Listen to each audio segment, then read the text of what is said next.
Okay, Toolerinos, here's another Habitat for Humanity tool haul.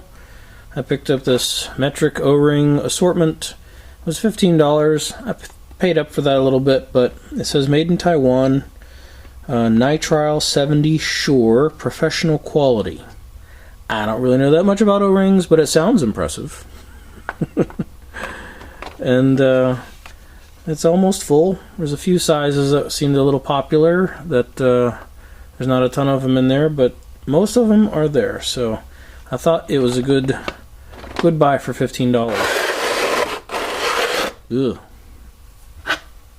I picked up a can of roofing cement, multi-purpose, $1.75. Couldn't go wrong. I picked up a tube of grease. Extreme temperature range multi-purpose semi-synthetic grease. $2. And the cap was made in St. Louis, Missouri, and it's patented. So I'll check out that patent.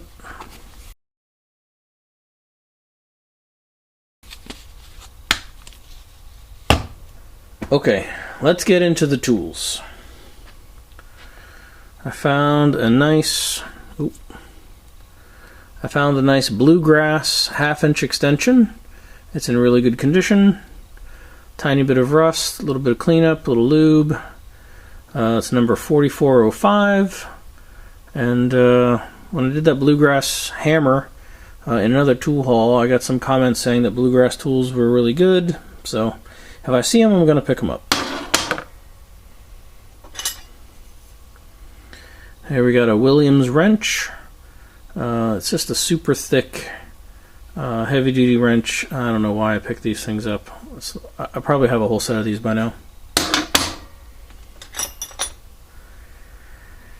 I got a Proto. It's a modern Proto tool.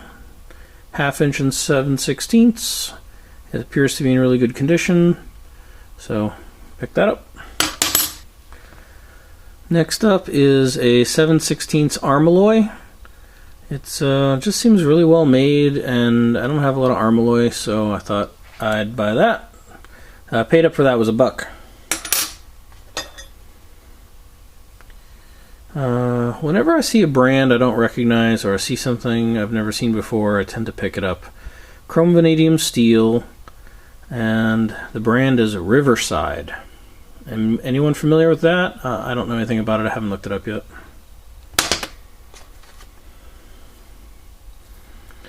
Forged in USA. Dunlap. Ooh, 50 cents.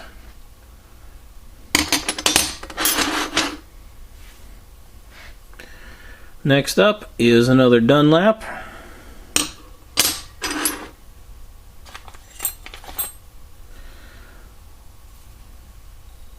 Next up is another Dunlap.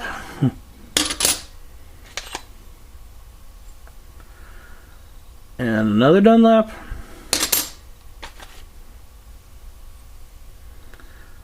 And another Dunlap.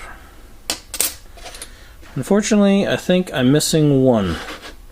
There's probably a size in between here, because it goes from 5/8 to 7/8 and 13/16. So it's got to be a 3/4 and 11/16 out there somewhere. I'll find it eventually. Almost a complete set. Well, while we're doing wrenches, let's just finish them. So I found this cute little guy, drop forged, made in USA. Nothing really else on it. I don't know.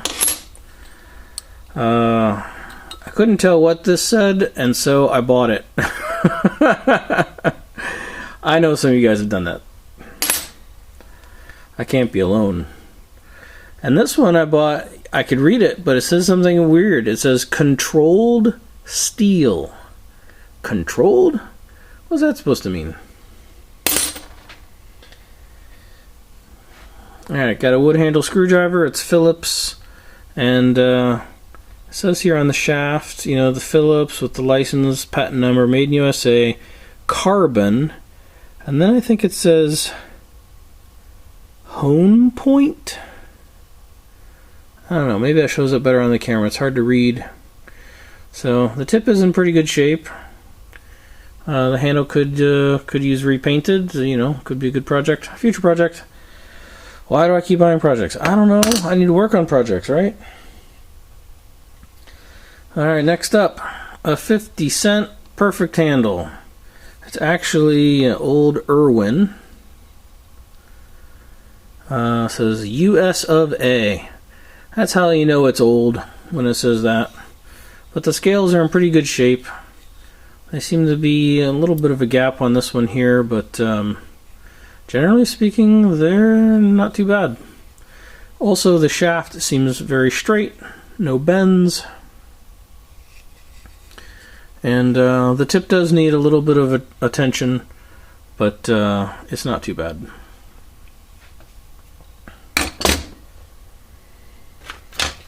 Alright, another screwdriver. It's a big boy. Guaranteed, made in USA, unbreakable. I've got one like this. I showed in my Phillips head video long ways back. My handle on the other one is in terrible condition. You could barely read it, but the tip was fine. This one's handle is good, but the tip is a little bit chewed. So let's see if I can do anything with that. If not, it will become a big boy pokey thing.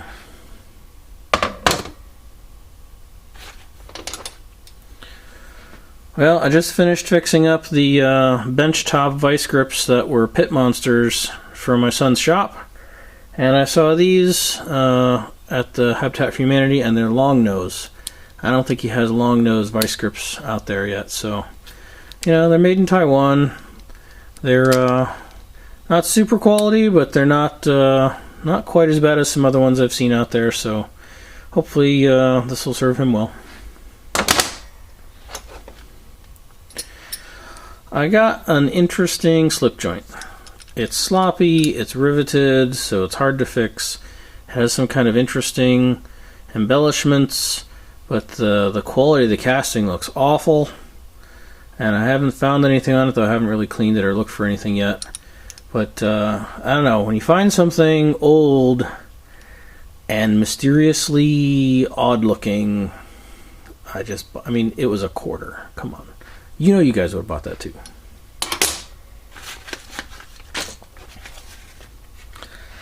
Next up, Oxwall Mechanics Tool Set. So it's got hex wrenches over here. There's a couple missing. There's one of these little stamped wrenches missing. And there's supposed to be a plier in here. It says utility plier. So I think I've got enough of these. I almost certainly have the missing wrench here somewhere.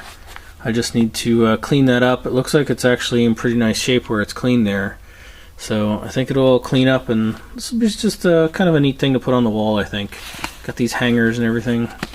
So I just press it between a couple heavy books or something, flatten it out. Stick that over there. I picked up a pulley. I don't have a specific need for it, but we're always tinkering with something. So I thought, well, Chicago manufacturing, made in USA, $3, bargain.